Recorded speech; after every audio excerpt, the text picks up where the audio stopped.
Morning student, मैं धीरज sir कक्षा 7 में नैतिक शिक्षा पढ़ाऊंगा।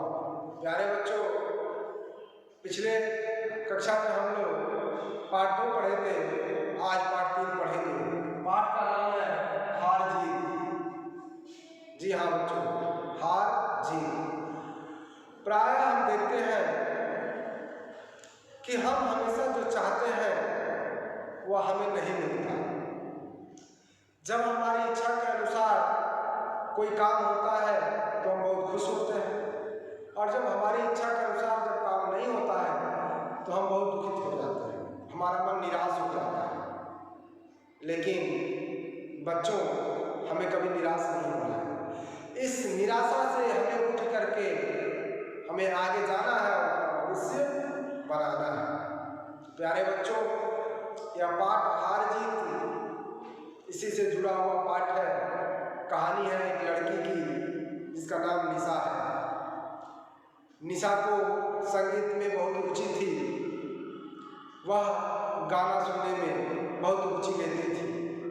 गाना सुनना ही नहीं बल्कि गाना गाना भी उसका एक शौक था। वह बहुत मधुर गाती थी, अच्छा गीत गाती थी। एक बार उसके विद्यालय में संगीत प्रतियोगिता का आयोजन हुआ। उस आयोजन में बच्चों के कहने पर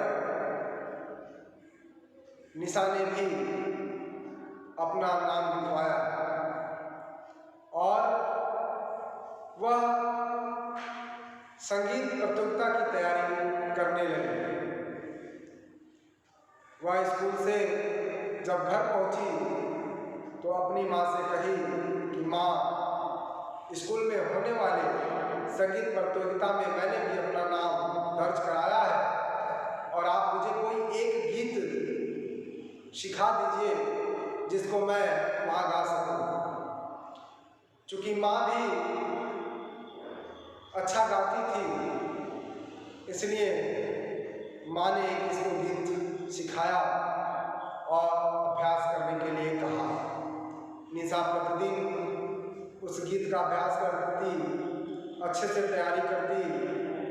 धीरे धीरे प्रतियोगिता का समय नज़दीक आने लगा और निशा अपने खान पान में भी जो है सावधानी बरतने लगी। इस तरीके से वह दिन जब आ गया जब प्रतियोगिता होनी थी।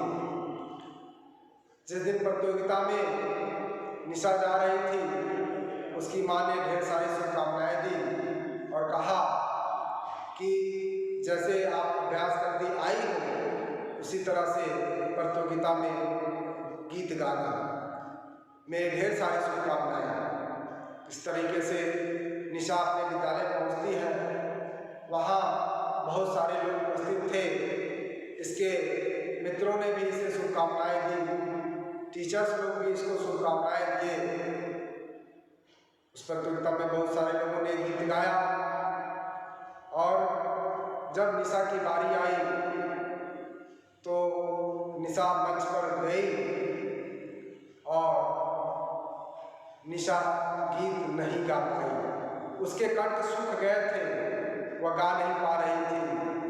इस तरीके से वह बहुत लज्जित हुई और उसके आंखों से आंसू निकलने लगे और वह मंच पर से झट से उतर करके और चली गई। वह सीधे अपने अध्यापिका के पास गई और जोर जोर से रोने लगी। अध्यापिका ने उसको समझाया और बताया कि बेटा, निराश नहीं होते हैं, अच्छे से तैयारी करिएगा। इस तरीके से अब निशा अपने घर के लिए जा रही थी और रास्ते में सोच रही थी कि मैं अपने माँ से कैसे मिलूंगी और कैसे बताऊंगी कि मैं प्रतियोगिता में गा नहीं सकी, क्योंकि पूरा स्कूल ये बात जानता था कि यह प्रतियोगिता सिर्फ और सिर्फ निशा जीत सकती है और कोई नहीं। लेकिन निशा के साथ जो हुआ वह सबने देखा था। यह बात सोच करके निशा जो है वह धीरे धीरे अपने घर की तरफ जा रही थी। किसी तरह से हिम्मत जुटा करके वह अपने दरवाजे को खटखटाई और उसकी माँ ने उसका उतरा हुआ चेहरा देखा और पूछा, क्या है बेटी?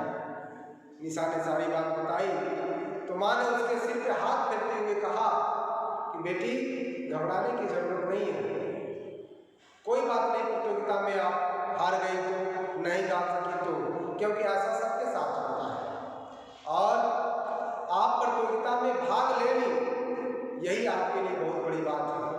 क्योंकि बहुत सारे ऐसे लोग होते हैं जो प्रतियोगिता में भाग तक भी नहीं ले पाते। आप तो इतनी हो कि कम से कम आप प्रतियोगिता में भाग ली, नहीं गा पाई तो कोई घबराने की जरूरत नहीं है और आप अगली बार जो है अच्छे से तैयारी करके गाइएगा।